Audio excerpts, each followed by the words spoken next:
asambleístas. Comparezco ante ustedes en calidad de ex ministra de Salud Pública a fin de responder ante el país, como siempre lo he hecho, sobre las falsas acusaciones que se me imputaron y que han dado lugar a esta interpelación.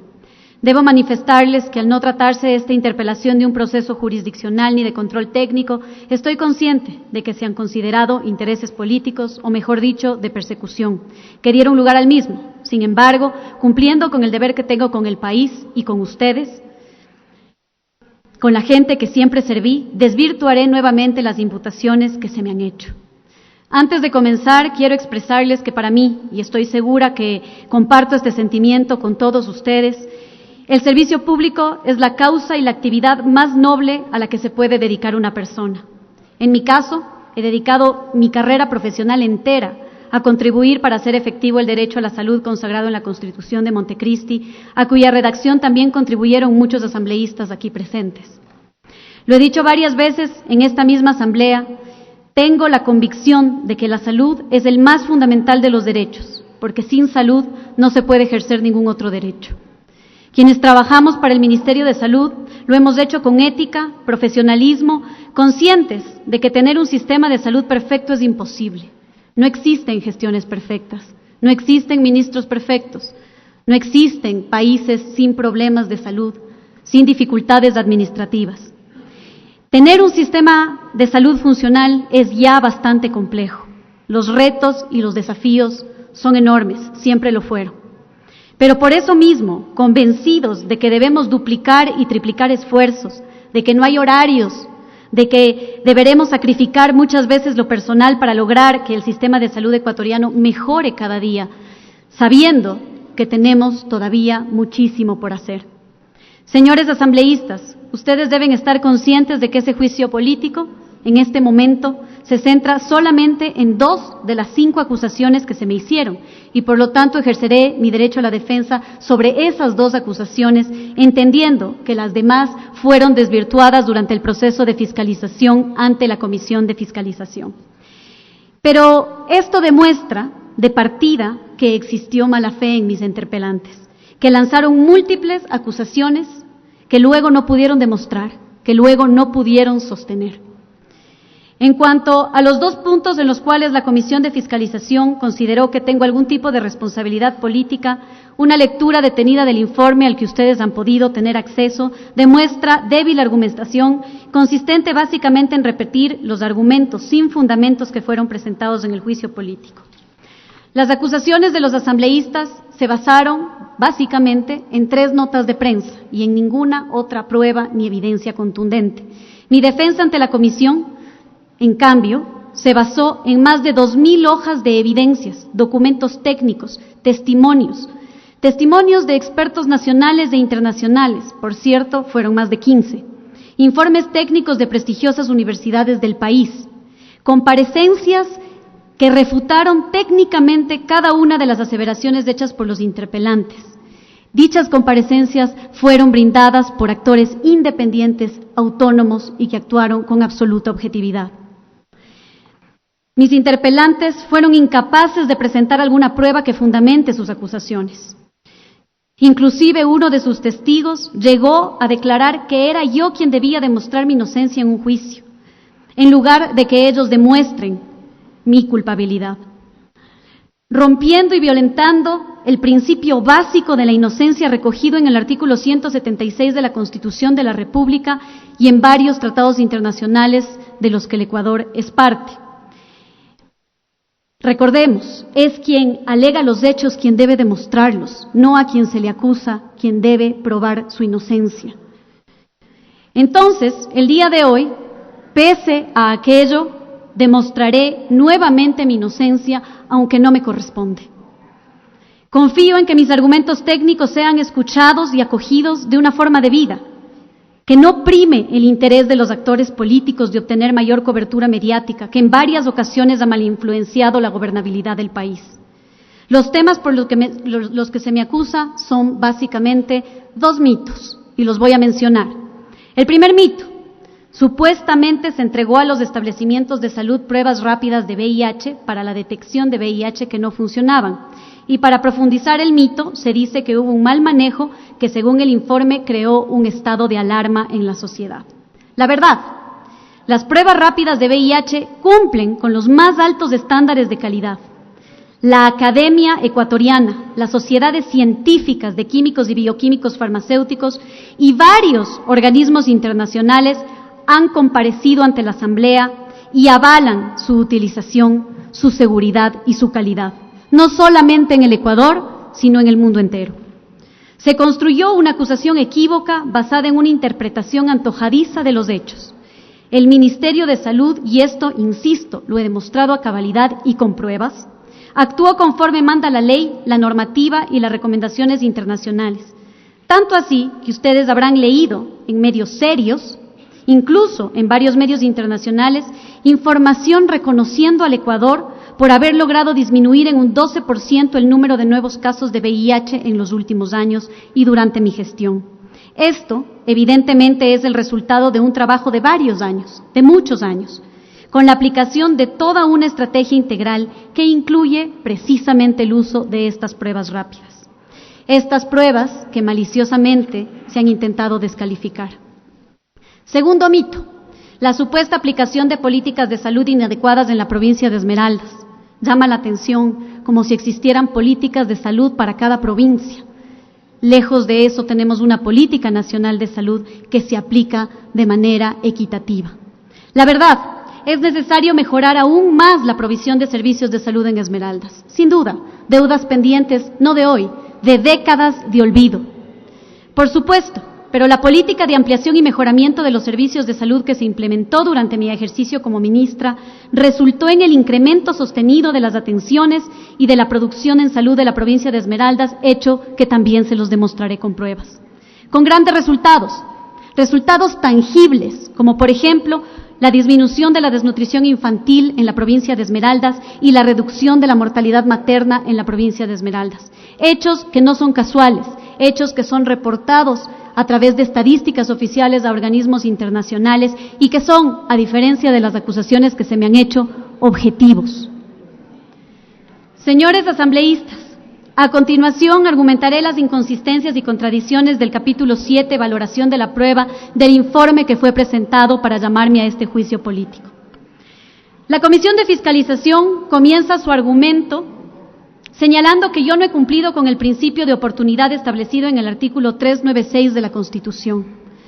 Para ustedes, que son conocedores de la misma, les invito a que den lectura del artículo al que se hace referencia, el artículo 396 de la Constitución.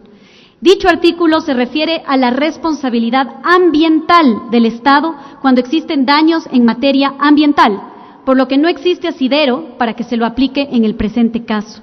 El principio de oportunidad en materia ambiental se refiere a que el Estado debe aplicar medidas protectoras eficaces y oportunas para evitar el daño del ambiente correspondiente a los actores a quienes se les atribuye esta competencia en la Constitución y la ley.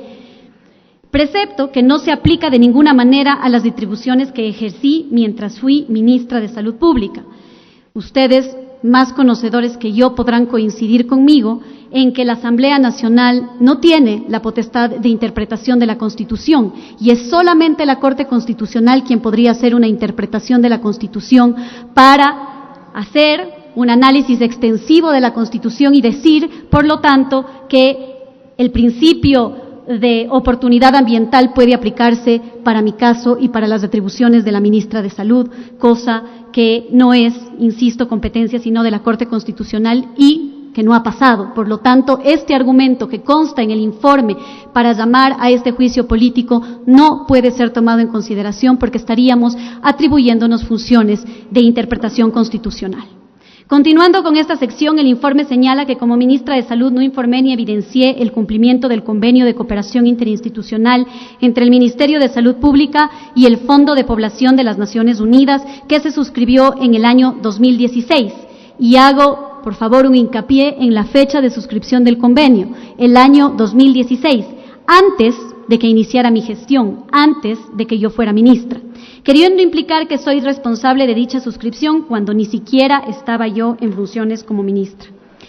Quiero en este punto señalar que si bien sería sencillo decir que por el hecho de que Ese convenio fue suscrito en gestiones anteriores, entonces está mal, y lanzar toda la responsabilidad a las anteriores administraciones, pero mi ética no me permite hacer tal cosa, porque confío y estoy completamente segura de que dicho convenio, luego de haberlo revisado en varias ocasiones, cumplió con lo determinado en la ley. Lo que puedo decirles es que cuando asumí mis funciones como ministra, conocí del convenio y me encargué de su ejecución, conociendo que el mismo había sido suscrito en beneficio del Estado ecuatoriano y, por supuesto, de la salud de los ecuatorianos y ecuatorianas. Entre las pruebas de descargo, presenté ante la Comisión de Fiscalización toda la evidencia de que el caso de la falsa alarma sobre un supuesto mal funcionamiento de las pruebas de VIH, el Ministerio de Salud Pública actuó desde un inicio aplicando un principio que sí me corresponde constitucional, que es el principio de la precaución, habiendo adoptado las siguientes acciones que, les insisto, constan en el expediente con los documentos de respaldo KIPUX que pueden ser verificados y certificados en el sistema de gestión documental y no en mi subjetiva interpretación de los hechos, como hacen mis interpelantes. Se solicitó el análisis de calidad del primer lote tan pronto como se produjo una alerta y luego de todos los lotes. Aquí, insisto, los controles de calidad no se hicieron de oficio por parte del ARCSA, no fueron el resultado del incumplimiento de la gestión del Ministerio de Salud Pública, todo lo contrario. Existen controles de calidad, existen alertas y existen cuarentenas precisamente porque el Ministerio de Salud Pública actuó con el principio de precaución. Es decir, incluso antes de tener certeza de que las pruebas tuvieran alguna falencia o de que hubiese algún inconveniente, se tomaron acciones preventivas. Las mismas que, les insisto, están plenamente documentadas y cuentan con más de una decena de documentos y KIPUX que están a disposición de ustedes, señores y señoras asambleístas, y que son verdaderas pruebas de descargo. Se solicitó también la cuarentena del primer lote el 28 de octubre del 2017, esto consta también en un oficio y documento KIPUX a su disposición, y luego se retiró las pruebas de todos los lotes y se mantuvieron en cuarentena hasta que se lleven a cabo todos los procesos de control necesarios de calidad para asegurarnos que no tengamos a disposición y a uso de nuestros pacientes pruebas que no hayan pasado por todos los avales y verificaciones. Del mismo modo, se emitieron directrices para que la estrategia no se detenga, para que podamos continuar con la estrategia mientras se hacían las evaluaciones. Se comunicó al Fondo de Población de las Naciones Unidas sobre el problema presentado con el primer lote y luego, dado que el convenio preveía el canje sin ninguna erogación de recursos del erario público, sin ningún gasto adicional, podíamos solicitar ante la mera duda de problemas sobre las pruebas, se podía solicitar un canje. Fue así que solicitamos el canje de la totalidad de las pruebas restantes y fueron reemplazadas sin que esto represente ningún costo para el Ministerio de Salud Pública. Por lo tanto, he demostrado plenamente con documentos oficiales certificados que en las más de 1000 fojas que presenté a la Asamblea, el principio de precaución fue cumplido. Los procedimientos de cuarentena y análisis por registro, les insisto, se iniciaron por pedido del Ministerio de Salud Pública, no por pedido de nadie más. ¿Cómo se me puede atribuir incumplimiento de mi función de control y vigilancia cuando todo esto nace de un pedido de control y vigilancia por parte del Ministerio de Salud Pública a estas pruebas? Estos procedimientos se dan gracias a que existe implementado un protocolo frente a cualquier alerta de un posible fallo o problema con un medicamento o dispositivo, la tecnovigilancia y la farmacovigilancia, sistema que se ha implementado durante mi gestión. Quisiera que ustedes revisaran cuál es el número de alertas y pedidos de control de calidad de medicamentos y dispositivos médicos antes de mi gestión y cuál es el número que se ha hecho ahora, para evidenciar cómo hemos ido creciendo en las capacidades, porque eso es lo que le corresponde a un sistema de salud. Es decir, nunca incumplí con el principio de precaución al que, entiendo yo, quiso aludir el informe cuando equivocadamente se refieren al principio de oportunidad ambiental, que no viene al caso. El informe también asevera erradamente que unas pruebas con problemas estuvieron usándose por 6 meses. Sin embargo, les insisto, dentro del proceso de fiscalización no se presentó una sola prueba que permita demostrar dicha aseveración.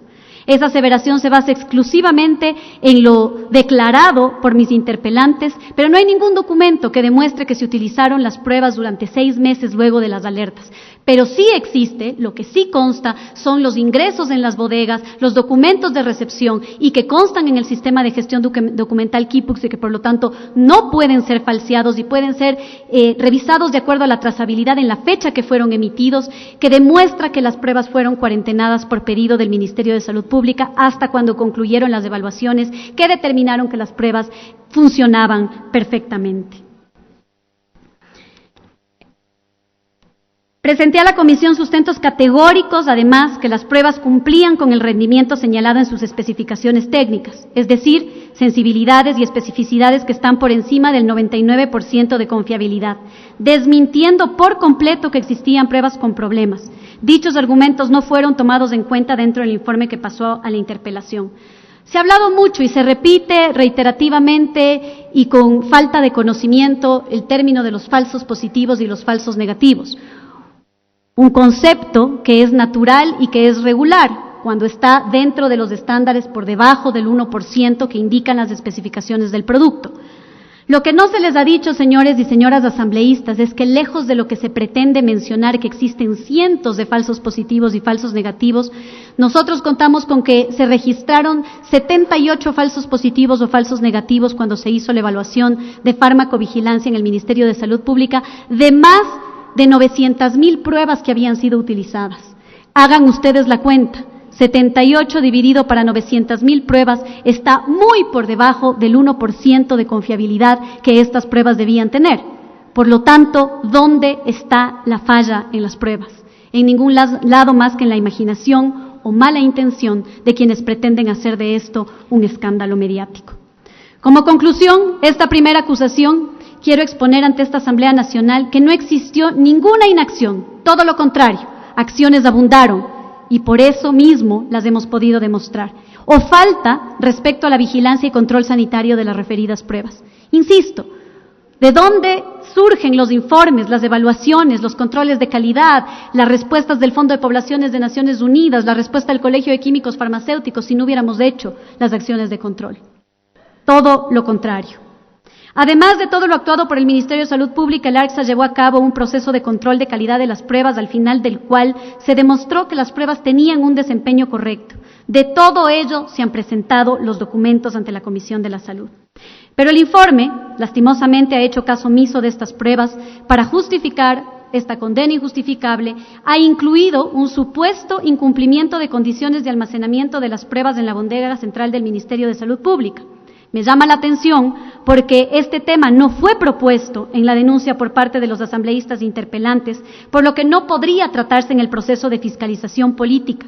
Y al considerar este punto se estaría violentando el debido proceso al que tengo legítimo derecho. Puesto que no he podido hacer ni ejercer mi derecho a la defensa sobre esas acusaciones, no fueron parte del descargo de prueba que se presentó durante el juicio político, ¿cómo puede ser parte de mi defensa y cómo puede ser parte de un informe que recomiende mi censura? Por lo tanto, en apego al debido proceso y a los derechos que me asisten, señores y señoras asambleístas, invito a que se dé pleno cumplimiento de la Constitución y no se consideren esos elementos adicionales que no fueron presentados como parte del juicio político. Señores asambleístas, adicionalmente quiero poner en su conocimiento que durante la visita que realizó la Comisión de Fiscalización a las bodegas del Ministerio, en ningún momento se evidenciaron condiciones que pudieran amenazar la calidad de las pruebas, porque como dice el prospecto de las mismas, la información técnica de estas pruebas y que está disponible en la página web de las mismas que ustedes pueden consultar, pero que también fueron entregados como parte del proceso de fiscalización. Las pruebas pueden soportar temperaturas extremas de entre 2 y 30 grados centígrados. De hecho, están diseñadas para ser utilizadas en la comunidad, en ambientes tan cálidos como en el África subsahariana, las selvas tropicales, para poder llevar estas pruebas a los rincones más alejados, donde está la ciudadanía que necesita la prueba. Temperaturas que jamás se han presentado en las bodegas del Ministerio de Salud Pública y que constan en los registros de temperatura oficiales y que pueden ser consultados y fueron consultados por los asambleístas. Es posible, sí, que a los asambleístas no les haya gustado por completo las condiciones de la bodega, pero eso no significa que se pueda afirmar que aquella no está acondicionada para recibir pruebas de VIH. Permítanme decirles que dentro de la escasez de recursos que ustedes bien conocen, esas bodegas se han mantenido recibiendo insumos y medicamentos en cumplimiento absoluto de la normativa de recepción y almacenamiento, asegurando su calidad y seguridad, lo que consta en cientos de actas de entrega-recepción firmadas por químicos farmacéuticos responsables, profesionales nobles, que han puesto su firma para garantizar y certificar el cumplimiento de estos estándares y que pueden, insisto, ser consultadas y fueron presentadas como parte de este juicio político en los elementos de descargo. Los asambleístas no presentan en su informe ninguna evidencia de que pueda correlacionar el supuesto mal desempeño de las pruebas, que además nunca se dio, con unas supuestas malas condiciones de bodegaje. Estas afirmaciones resultan vagas, sin pruebas de variaciones extremas de temperatura o de que las pruebas hayan tenido un mal desempeño. En este punto, apelo a que la Asamblea considere las pruebas de descargo una vez más, puesto que la entrega y recepción de los insumos adquiridos al amparo del convenio del Ministerio de Salud Pública y el Fondo de Población de las Naciones Unidas, que quiero señalarles, es el mayor proveedor de insumos para salud sexual y reproductiva del mundo, se realizaron de manera adecuada, mismas que una vez más fueron presentadas ante la Comisión, pero no tomadas en cuenta en el informe. En el informe de juicio político se han incluido acusaciones falsas adicionales sobre el proceso de compra, recepción y control de cumplimiento de términos del convenio. Se señala, por ejemplo, que por qué no se llevó a cabo una licitación nacional antes de hacer la compra internacional. Nuevamente, quiero recordar que de acuerdo a la Ley de la Función Legislativa en el artículo 79, el anuncio de la prueba se presenta con el juicio. Por lo tanto, no se pueden incluir acusaciones que no se hayan presentado dentro de la denuncia original y eso se está haciendo violentando una vez más el debido proceso. Pero, independientemente de eso, también quiero hacerles caer en cuenta de la falla cronológica que se está cometiendo en este caso. Se me acusa de que, ¿por qué no se realizaron licitaciones cuando el convenio se suscribió en el año 2016? Por lo tanto, esas licitaciones que se señalan no se realizaron, fueron o debieron haber sido hechas, si fuese el caso, antes de que yo sea ministra, en el año 2016, antes de que yo fuese nombrada ministra, y por lo tanto no se me puede atribuir incumplimiento de no haber elevado al CERCOP un proceso de contratación de un proceso que se llevó a cabo para el abastecimiento de estas pruebas en el año 2016. Por lo tanto, ni siquiera la cronología de las acusaciones que se me han hecho es coherente. ¿Cómo podía yo, cuando no era ministra, ser responsable del cumplimiento de dichas aseveraciones si no era ministra, les insisto? Pero una vez más, no me voy a dedicar a decir que hizo mal la gestión anterior porque mi ética me lo impide. El convenio fue suscrito en cumplimiento absoluto de la legislación nacional y el convenio fue suscrito en base al cuidado de los legítimos intereses económicos del Estado ecuatoriano. Estamos hablando de un convenio con un organismo internacional. Insisto, no lo firmé yo, no era mi competencia y no por eso lo voy a descalificar. Todo lo contrario, está amparado totalmente por la ley ecuatoriana, como también demostré en mi defensa, aunque no me corresponde, porque en el juicio político no podría acusárseme de funciones que se hicieron antes de que yo sea ministra. Así, yo demostré que conforme el artículo 2 de la Ley Orgánica del Sistema Nacional de Contratación Pública emitido por la Asamblea Nacional, están permitidas las compras de bienes sanitarios estratégicos a través de organismos internacionales que optimicen el gasto público, como es el caso. De igual forma y en correspondencia a la misma, el artículo 144 de la Ley Orgánica de Salud vigente habilita la importación de medicamentos y dispositivos médicos con registro sanitario de su país de origen cuando son adquiridos desde organismos internacionales, como es el caso. Lo que se viene dando en nuestro país desde el año aproximadamente 1990, en que nos abastecemos por organismos internacionales sin que esto incurra ningún cumplimiento legal ni reglamentario. Señores asambleístas, el convenio con el Fondo de Población de Naciones Unidas no se hace porque no existan proveedores en el mercado nacional, puede haberlos. Se hace porque se adquieren con una garantía internacional de los organismos del Sistema de Naciones Unidas.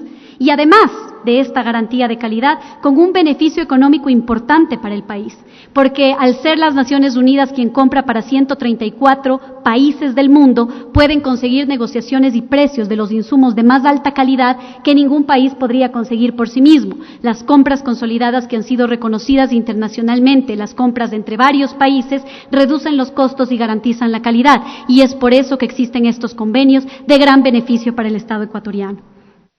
Estos insumos no se compran únicamente ante alertas sobre el comportamiento de la epidemia. Deben comprarse de manera regular. Es un insumo esencial que debe estar permanentemente en el sistema de salud para detectar el riesgo de que las personas puedan tener VIH sin saberlo. En particular, a mujeres embarazadas, a quienes se les hace la prueba 3 veces durante la gestación con el objeto de que puedan recibir tratamiento durante el embarazo para que sus niños no nazcan contagiados de VIH y puedan llevar una vida libre del VIH pese a que sus madres sean portadoras del virus. Respecto a otras maliciosas conclusiones y aseveraciones, voy a repetir brevemente los mismos argumentos que en 3 ocasiones expuse en esta Asamblea Nacional. Primero, en la Comisión del Derecho a la Salud, que inmediatamente ante el llamado participé.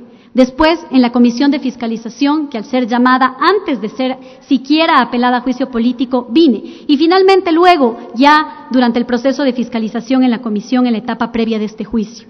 Y digo esto porque jamás he faltado al llamado de esta Asamblea. Las veces que he sido convocada me he presentado a dar la cara de los posibles errores, de las dificultades, no solamente ante los llamados al Pleno, a las comisiones, sino ante los llamados particulares de los señores y señoras asambleístas en su legítimo derecho de fiscalización. Durante mi gestión se dio respuesta a 600 requerimientos de la Asamblea Nacional, los cuales suscribí con mi puño y letra cada uno de ellos. Haciendo las cuentas, eso significa más de un requerimiento de la Asamblea contestado diario durante los 2 años y medio que fui ministra. Ese fue el respeto que yo le di a la Asamblea Nacional y a los procesos de fiscalización, entendiendo que ante las dificultades, los problemas que sin duda pueden darse en nuestros hospitales, servicios de salud, en nuestras provincias, en nuestros territorios, es mi obligación atender sus requerimientos y dar solución a los problemas que en muchos casos legítimamente se presentaban. Así se construye un sistema de salud de forma mancomunada y con corresponsabilidad de todos los actores de un Estado. Y así lo hice. Respondí a todos y cada uno de los requerimientos y me presenté a todas y cada una de las comparecencias, y esta no es la excepción. Sin embargo, resulta irónico de alguna manera, o tal vez complejo de entender, que pese a la participación, a la respuesta para este juicio político en particular, no recibí un requerimiento de información, un pedido de información, un documento que permita explicar lo sucedido. Simple y llanamente se me sentenció como culpable por un medio digital que ya había de antemano declarado mi culpabilidad sin escuchar y sin cumplir con la ética profesional de los periodistas de comprobar y contrarrestar la información que publican. Ya me declararon culpable y como tal fue tomada como una verdad por los interpelantes sin que se me haya solicitado una sola información sobre este tema, cuando siempre hemos respondido con total apertura y total transparencia.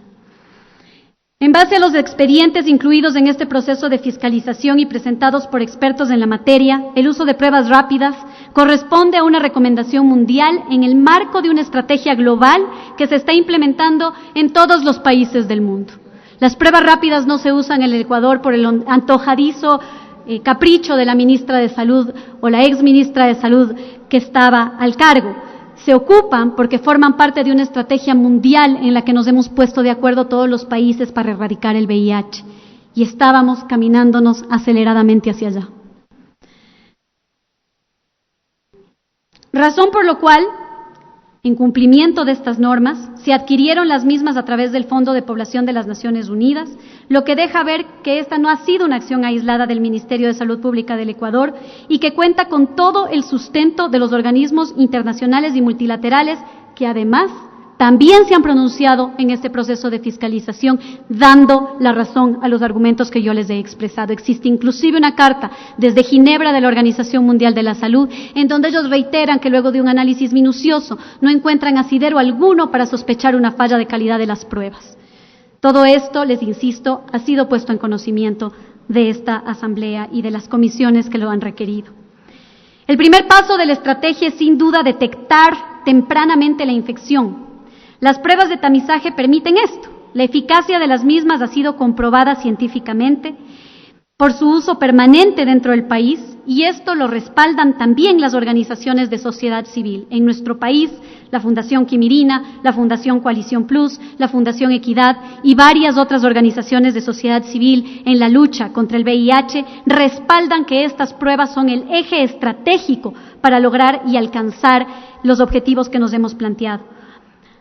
A ellos nos debemos, señores y señoras asambleístas, todos los funcionarios públicos, a los pacientes, a las personas viviendo con VIH, a las organizaciones de sociedad civil que luchan todos los días contra el estigma, la discriminación, contra la falta de aceptación, contra una sociedad que todavía sigue mirando por encima del hombro a quienes luchan con esta enfermedad, que todavía discrimina, que todavía les niega el trabajo, que todavía les niega la educación, que todavía les niega también el acceso a los servicios de salud.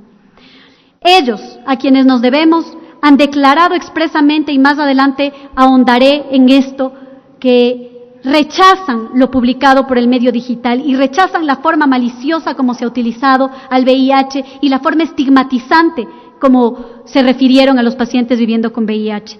Mientras ellos lo rechazan, aquí mis interpelantes utilizan esos argumentos y se hacen eco de ese estigma, de esas declaraciones burdas, irónicas, satíricas contra las personas viviendo con VIH para llamar a juicio político y subirse en el tren de la popularidad mediática. En sus curules encontrarán una serie de documentos con los cuales concluiré y que demuestran en pocos documentos, pero muy valiosos, objetivos y concretos, lo que les he mencionado. Pero quiero reiterar y ser enfática ante ustedes y ante los ecuatorianos que nos escuchan, a quienes debo también esta interpelación, y ante mis compañeros, los 85,000 funcionarios del Ministerio de Salud Pública, con quienes me comprometí a defender su trabajo y su labor ante esta Asamblea en el marco de este juicio político, porque descalificar las funciones del Ministerio de Salud Pública y de la ministra implica descalificar también el trabajo de miles de trabajadores honestos que hacen su labor técnica y responsablemente. No existe, y soy contundente, no existe en el territorio ecuatoriano ni una sola persona que esté recibiendo tratamiento para el VIH sin tener el virus, es decir, sin un diagnóstico confirmado de la infección. Hice esta afirmación ante ustedes en mi primera comparecencia, lo puedo demostrar y lo repito categóricamente el día de hoy. Por lo tanto, cualquier aseveración que contradiga este hecho es absolutamente falaz y alejada de la realidad. Las pruebas que se recibieron por parte del Ministerio de Salud Pública contaban con todas las certificaciones que avalan su calidad, seguridad y eficacia, de forma absolutamente comprobada. Certificaciones internacionales de alto estándar mundial que no han sido rebatidas en ningún país del mundo, ni con los más altos estándares. Estas pruebas cuentan con registro sanitario y han sido certificadas por la FDA de los Estados Unidos y por las agencias regulatorias de medicamentos más estrictas del mundo, como la EMA de la Unión Europea, Argentina, México, Japón, y de hecho, por todas las agencias regulatorias de alta vigilancia del mundo. Cuentan inclusive con el más alto estándar de certificación a nivel mundial, que es la precalificación de la Organización Mundial de la Salud. Solamente para su conocimiento, señores y señores asambleístas, solo 67 dispositivos en el mundo entero cuentan con esa certificación. Estas pruebas están dentro de esos 67 insumos médicos y sin embargo se han atrevido, por el mero capricho o la interpretación de un medio digital, a descalificar y decir que son pruebas truchas, pruebas que no sirven. Es falsa la afirmación de que estas pruebas producen altos porcentajes de resultados falsos positivos y falsos negativos.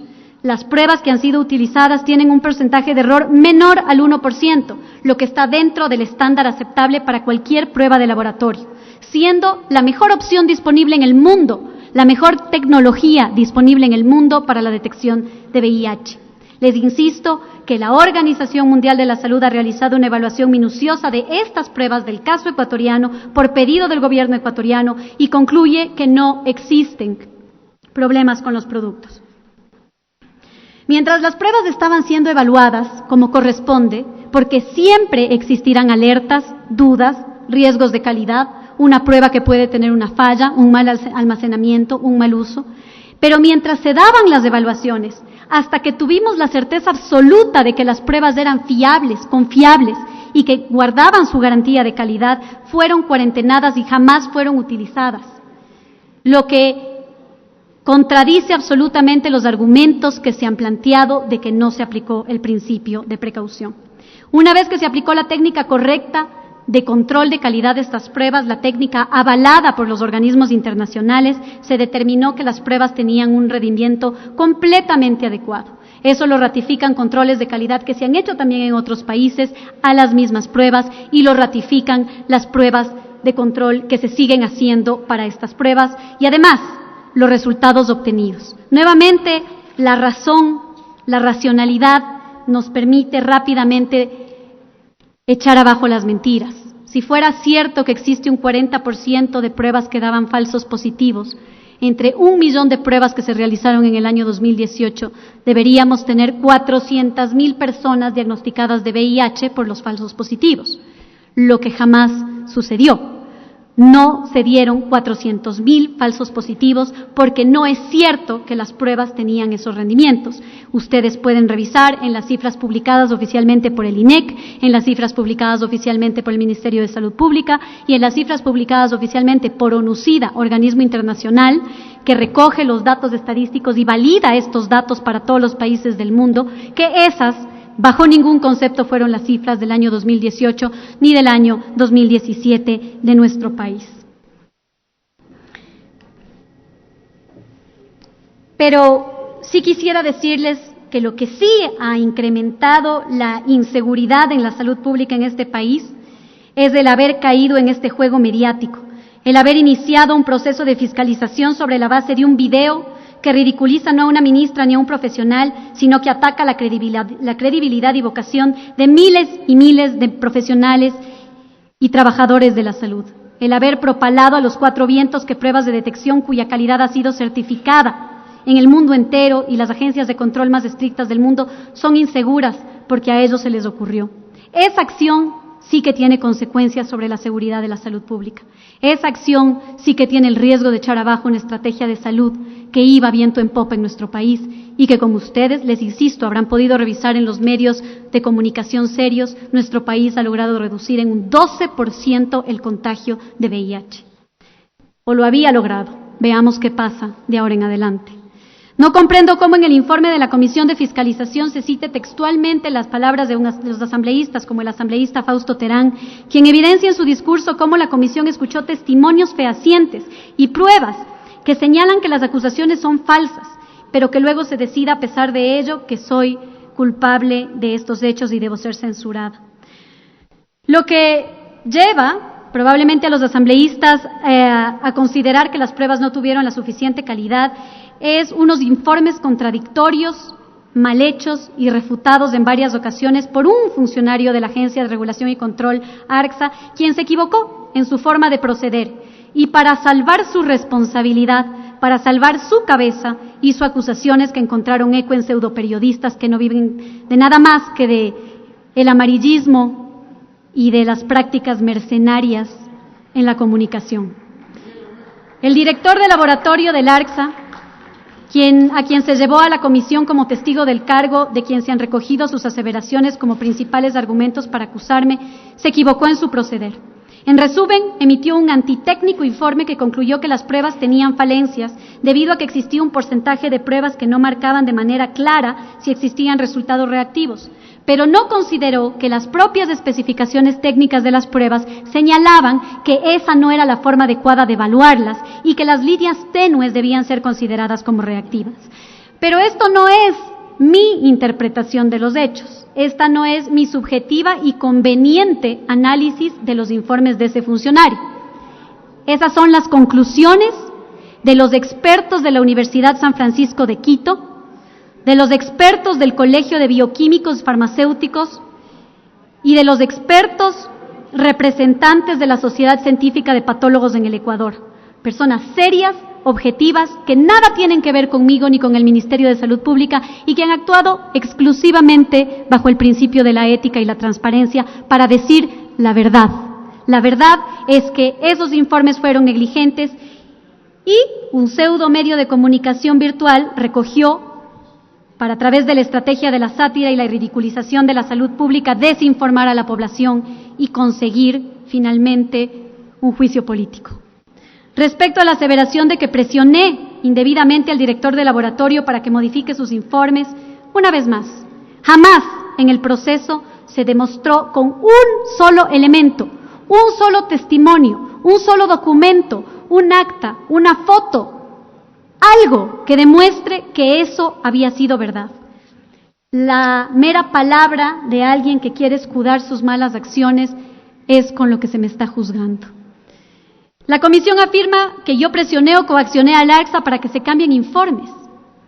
Durante el proceso de fiscalización, aunque no me correspondía, porque jamás se demostró mi culpabilidad en dicho acto inverosímil y falso, demostré mi inocencia con pruebas contundentes, porque resulta que ahora nosotros tenemos que probar nuestra inocencia y no quienes nos acusan nuestra culpabilidad. Pero en el proceso demostré que jamás existió tal presión, y tan así que supuestamente se dio durante una videoconferencia en la que no participé. Y para prueba, se indica que el día 21 de marzo del 2019 tuvo lugar una videoconferencia en la que supuestamente estuve presente e impartí indicaciones. En efecto, se dio dicha videoconferencia a las 11 de la mañana el día 21 de marzo del 2019. La reunión se mantuvo entre funcionarios del Viceministerio de Gobernanza y el ARCSA. Una reunión en la que yo jamás estuve convocada, en la que yo no era parte desde un inicio y que además tengo pruebas de que a la misma hora me encontraba en una reunión planificada con semanas de anterioridad con el doctor Carlos Durán, ex viceministro de Salud, el señor Luis Enrique Coloma, presidente de la compañía GPF, y la señora Ana María Molina, gerente corporativa de Sostenibilidad y Asuntos Públicos de la misma empresa, representantes de Farmacias Fibeca y Sanasana. Para lo cual se adjuntó el registro de ingreso de estas personas a la plataforma y a mi despacho, además de la hoja de asistencia de las personas que sí participaron en la videoconferencia, en donde no consta mi firma, y el testimonio de todos quienes participaron en dicha videoconferencia, quienes han declarado libre y voluntariamente que yo no estuve en la videoconferencia. Por lo tanto, es una mentira absoluta que yo haya estado siquiera en dicha videoconferencia, mucho menos que haya impartido ningún tipo de disposición. Sin mencionar además que los funcionarios públicos estamos obligados a negarnos por escrito cuando se nos supuestamente obliga a hacer algo que nosotros consideramos está contra la ley y la Constitución, cosa que jamás sucedió. Si el funcionario no estaba de acuerdo con las supuestas disposiciones, ¿dónde están los oficios de negativa, los alcances y su rechazo escrito que le ampara a la LOCEP para hacerlo? Lo que sí se demuestra es que yo jamás recibí esos informes, nunca estuvieron dirigidos a mí, no tuve conocimiento de los mismos previamente a que se haya hecho de conocimiento público esta situación, y sobre todo que jamás participé en dicha videoconferencia porque estaba en otro lugar y la omnipresencia no es una de mis facultades. Con las pruebas que presenté se desvaneció la acusación mencionada, y a pesar de ello en el informe se decide acusar de dicha acción sin que exista una prueba que lo respalde. Una vez más les he demostrado, señores asambleístas, que soy inocente de las acusaciones que se me hacen. Jamás se pudo demostrar que en mi administración hubo falta de acción o omisiones que desprotejan a la población, mucho menos de grupos de atención prioritaria como la gente viviendo con VIH. Por lo que es falso que por mi responsabilidad se creó un estado de alarma y de afectación en la sociedad.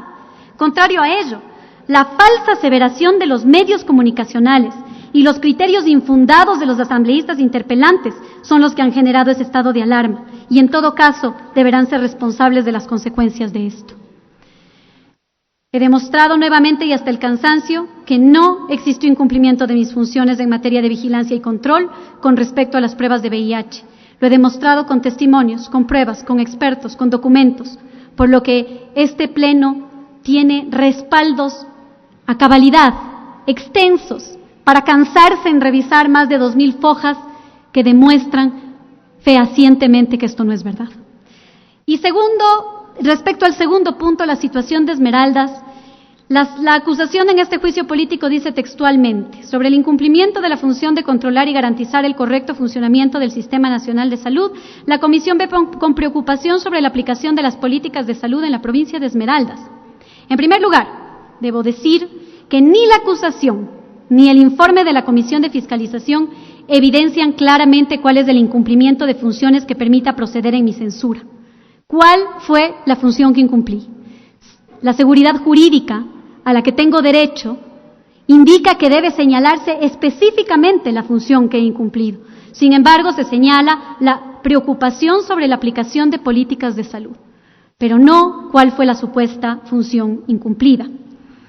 Sin embargo, una vez más voy a proceder a presentar los argumentos que demuestran que no es cierto, que no ha habido incumplimientos respecto a la salvaguarda de la situación de Esmeraldas, que hoy puedo decir con orgullo cuenta con un sistema de salud muchísimo mejor que el que tenía hace muchísimos años, cuando yo como estudiante pude evidenciar cómo se atendían los pacientes en los pisos por un sistema de salud realmente olvidado y del cual en ese entonces no me acuerdo que hayan habido juicios políticos ni interpelaciones a los ministros de turno por las situaciones precarias en las que vivía nuestro sistema de salud.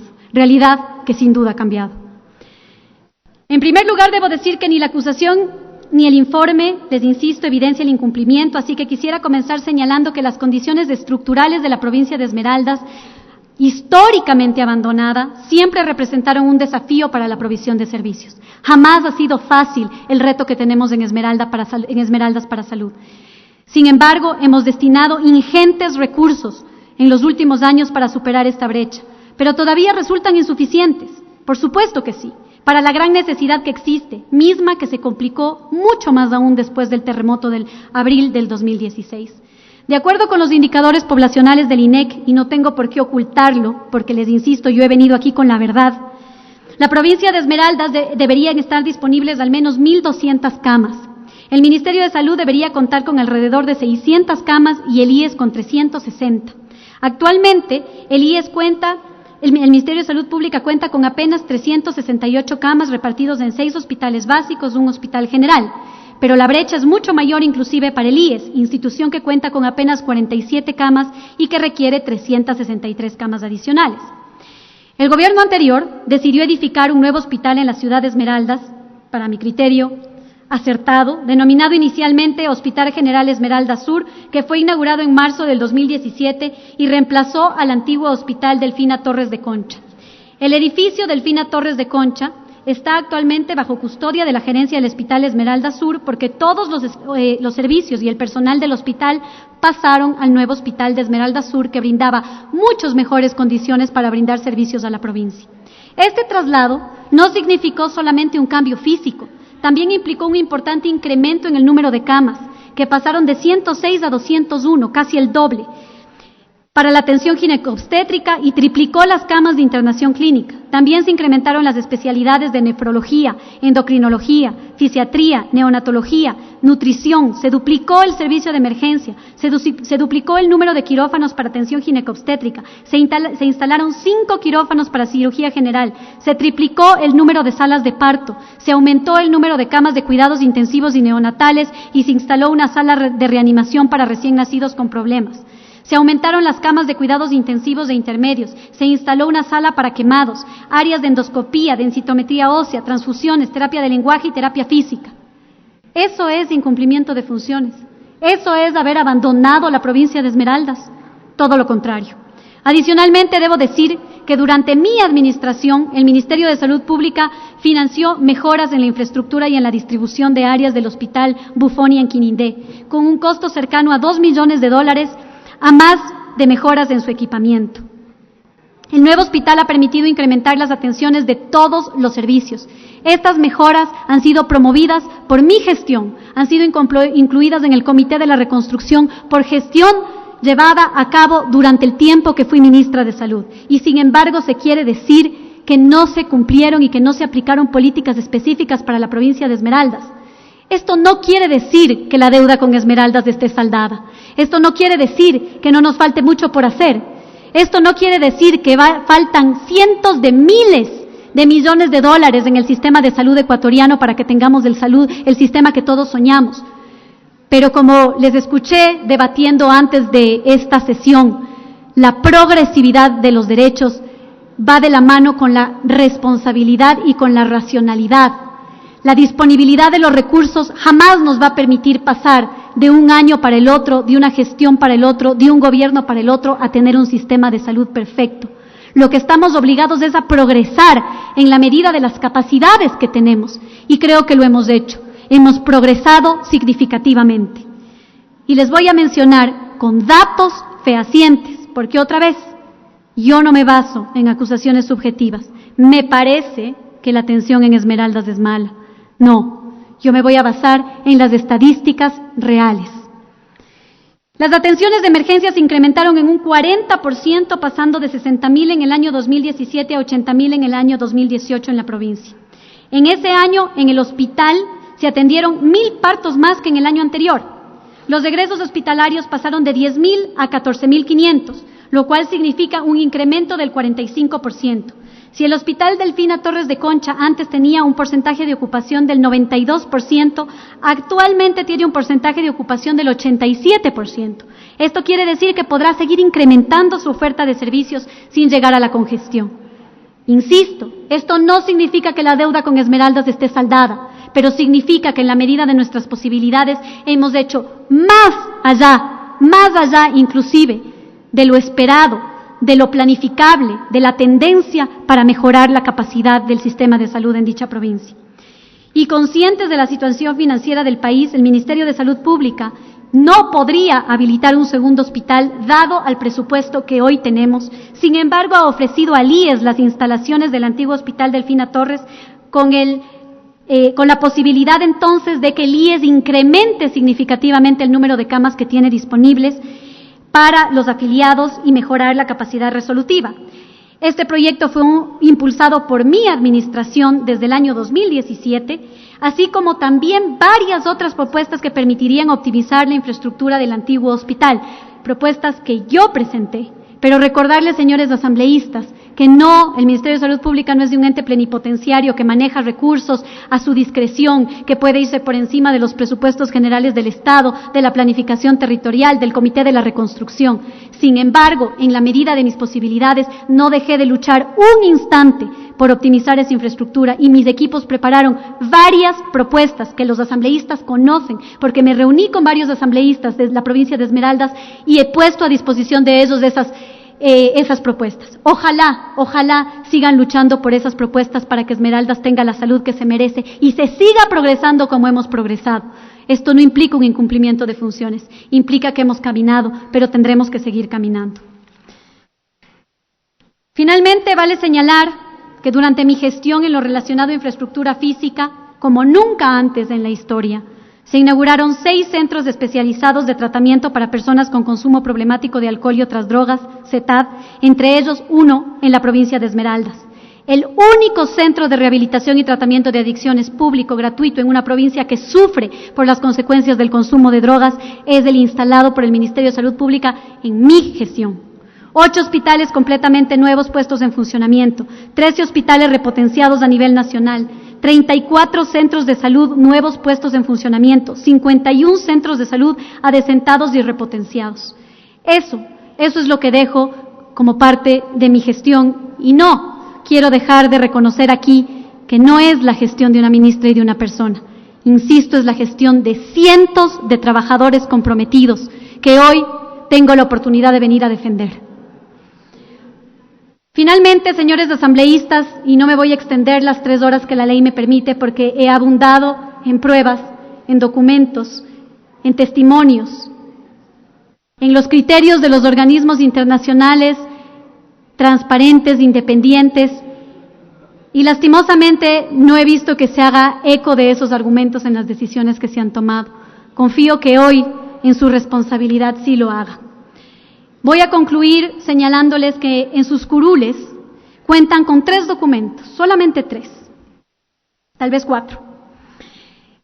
Con 3 documentos de manera sustentada, técnica y objetiva, yo puedo dejar completamente desmentidas las acusaciones del informe que me llamó a juicio. En 3 documentos. Quiero hacer referencia a ellos y acompañarlos si es que quieren revisarlos conmigo. El primero, el informe de la Universidad San Francisco de Quito, de la Academia, sobre la calidad de las pruebas y específicamente sobre los informes del director de laboratorios del ARCSA, que es el testigo principal de la posta y también de mis interpelantes. Y quisiera irme a el punto en el cual ellos señalan expresamente que la interpretación de ese director es incorrecta. El documento está membretado con la hoja de la Universidad San Francisco de Quito y señala en el punto C del numeral 4. Los informes del ARCSA de mayo y octubre del 2018 indican que la presencia de bandas tenues o dudosas corresponden a falsos negativos. Esta interpretación es incorrecta. De acuerdo al manual de SD Bioline HIV adjunto, las bandas tenues o reacciones dudosas deben ser consideradas positivas y sometidas a pruebas confirmatorias.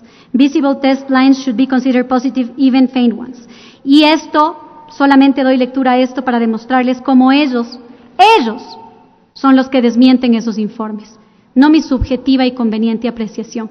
Y les invito a que lean el informe completo, en donde se demuestra que todo lo que les he dicho lo respalda la Academia Independiente.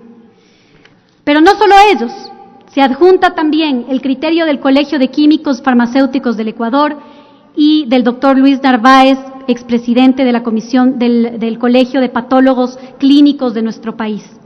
Miren, y podrán ver cómo son ellos quienes refutan y quienes argumentan y sustentan que es falso de lo que se me ha acusado, técnica y objetivamente. Personas que no me deben nada, que no trabajan para mí, que no reciben un salario del Ministerio de Salud Pública, que ni siquiera muchos de ellos he tenido el gusto de conocerles, pero que actúan con transparencia y con honestidad y han presentado el documento.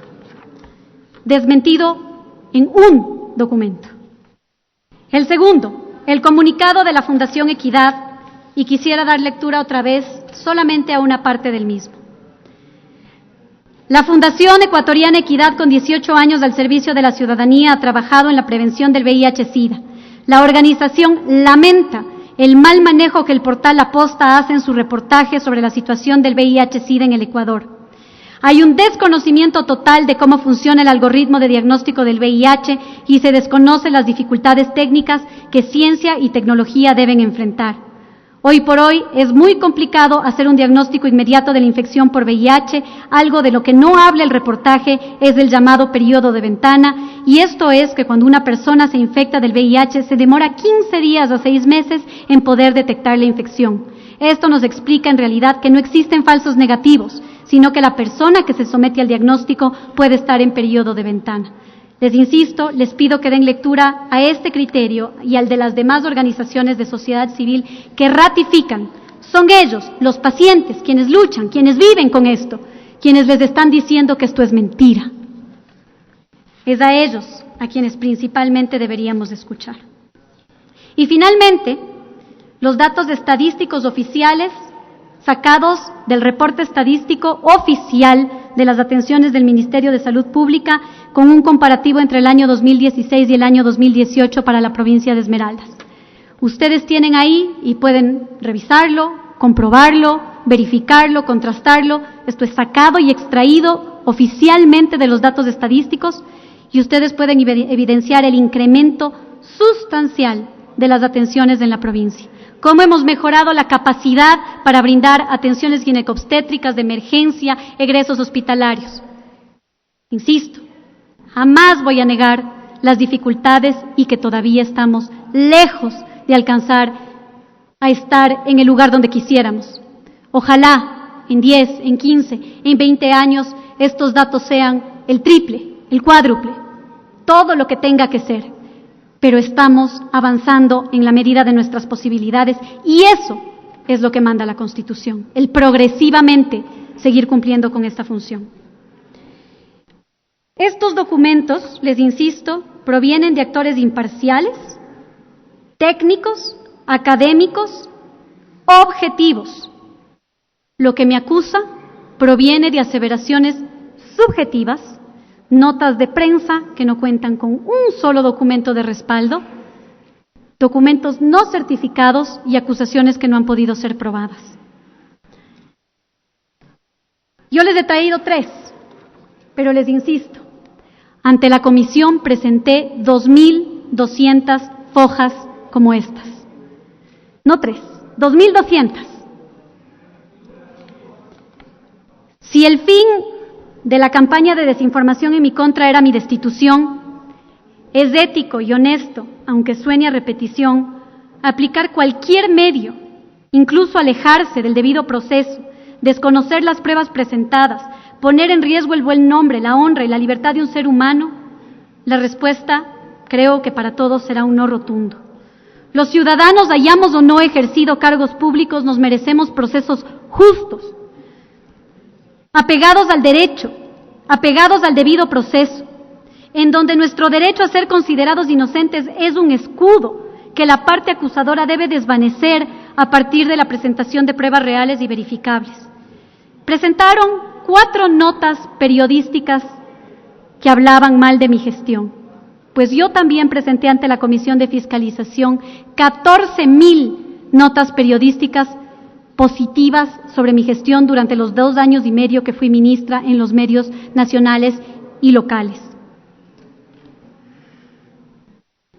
Solo entonces, cuando en este país respetemos el debido proceso, tomemos decisiones responsables y éticas basadas en la verdad, en los argumentos, y no en la conveniencia política o lo que nos vaya a traer más aplausos o sonrisas, entonces podremos decir y podremos animarnos y con orgullo a decir que vivimos en democracia y que estamos construyendo y garantizando un Estado de Derecho. Recuerden nada más los mitos y sus verdades. Mito 1. Supuestamente se entregó pruebas que no funcionaban y que tuvieron un mal manejo. La verdad, las pruebas cumplen con los más altos estándares de calidad. La academia, sociedades científicas y organismos internacionales las recomiendan y las defienden en el Ecuador y en el mundo. Mito 2. La aplicación de políticas inadecuadas en la provincia de Esmeraldas. La verdad, la política de ampliación y mejoramiento de los servicios de salud que se implementó durante mi ejercicio como ministra y durante la gestión de varios ministros antes de mí, resultó en el incremento sostenido de las atenciones y en la producción de la provincia de Esmeraldas con grandes resultados, como la disminución de la desnutrición crónica infantil y la mortalidad materna. Eso no les dijeron, que la mortalidad materna en Esmeraldas ha reducido en estos 2 últimos años. Será una casualidad, porque aparentemente el sistema de salud no funciona. Señores y señoras asambleístas, recuperemos la política.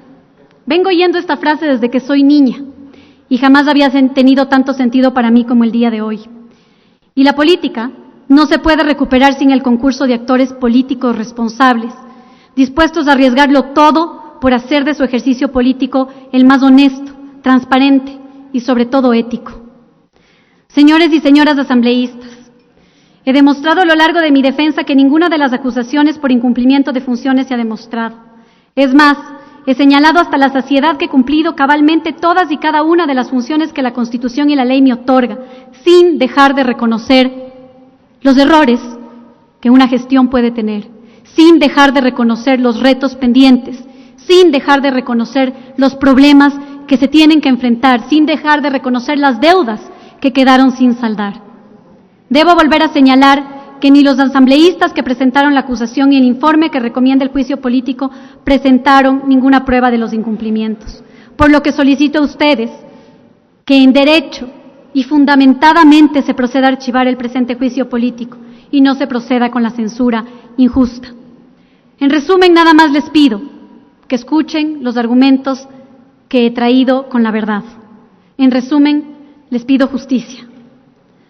Yo, por mi parte, seguiré sirviendo a la salud pública y la salud como un verdadero derecho humano, lo que he defendido a costa de muchísimos sacrificios y muchísimos enemigos también.